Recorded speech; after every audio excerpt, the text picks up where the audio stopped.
Saudara, tim penyelamat bersama dengan warga berjibaku untuk menyelamatkan korban banjir. Korban ada yang terjebak di atap rumah warga hingga membutuhkan upaya ekstra untuk dievakuasi.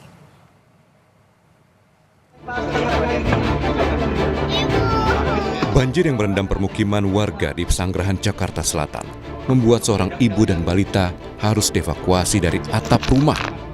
Dengan penuh kehati-hatian, ibu dan anak ini akhirnya bisa dievakuasi dengan menggunakan perahu karet setelah terjebak banjir. Diketahui anak-anak, ibu hamil dan lansia masuk ke dalam golongan prioritas yang harus segera dievakuasi saat peristiwa banjir melanda.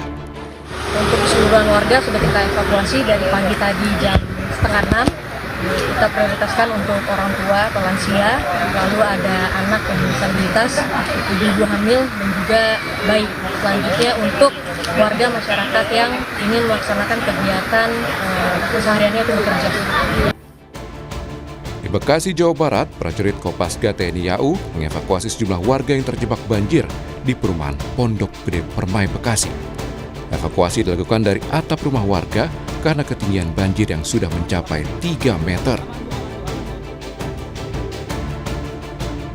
Evakuasi juga dilakukan terhadap salah satu lansia yang tengah sakit dan menggunakan kursi roda.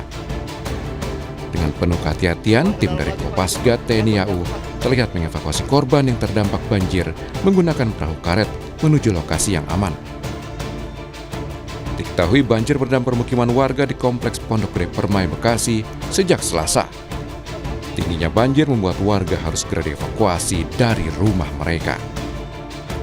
Tim Liputan Kompas TV.